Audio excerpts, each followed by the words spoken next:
Guys, we have been so blessed this year. If you thought you were going to get the batshit obscurity of fucking Megalopolis once, you would be wrong. Welcome back, and once again, thank you for trusting me with your full spoiler movie reviews. That thing I do where I watch movies and then I tell you all about them. As always, I am unpaid and unsponsored, and spoilers, all the spoilers. If you don't want spoilers, you can go ahead and scroll. I'm not going to be offended. Spoilers. Okay, here we go. This is the long-awaited Robert Zemeckis reunion, I guess, from 2024 called Here, and it's got Tom Hanks and Robin Wright.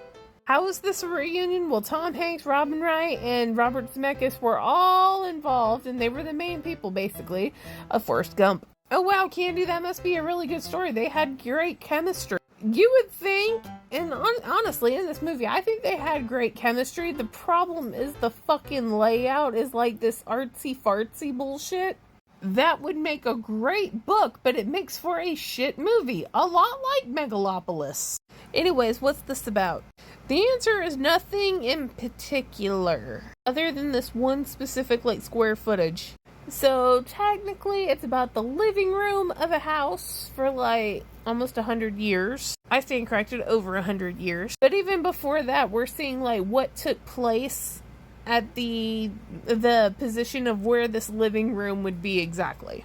So, starting in I think it's the Paleolithic era, we're seeing, how everything comes to be.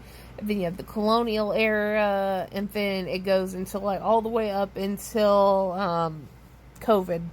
And you get to see who lives in it and what's going on in their life, but it's primarily centered around this family who starts in the late 40s, after World War II, and it kind of builds up, the kids who were born there grow up, if they're their kids, and things like that. And it goes back in time to the colonial era where the bastard of Benjamin Franklin lives.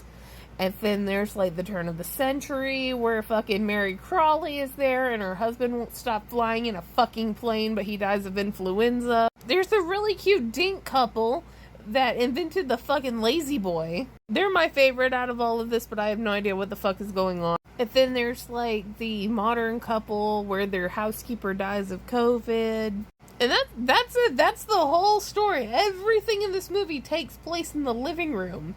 And it does this weird, I don't want to call it a fourth wall break, because it's not technically a fourth wall break, but they're talking to somebody who's off screen because they're in a different room, and it's fucking weird. And if you're to look at this movie, it's almost like watching the oh god, it's the sample videos on the TVs when you go into Best Buy when they're trying to display how great the graphics are. So it's the opening flower and the cricket and fucking throwing an egg and shit.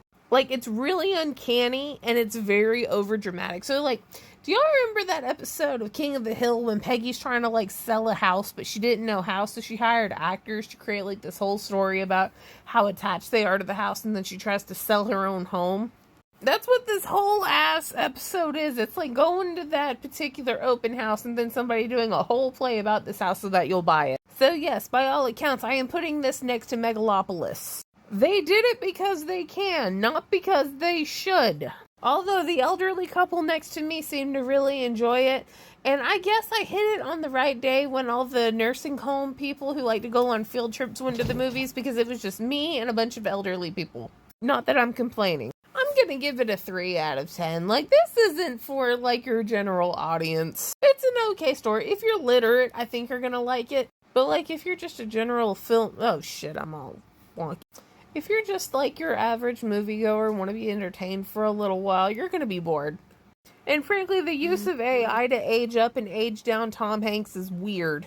Because I know he's about a bazillion years old, and he's calling this other man dad, and he's supposed to look 18. That's uncanny valley. So 3 out of 10. I'm gonna give it a little more than Megalopolis, because at least it was a little more entertaining than Megalopolis. And frankly, I really wish they'd bring back silk shorts, the kind from the 20s for women, because those look so comfy. 3 out of 10. Okay, bye.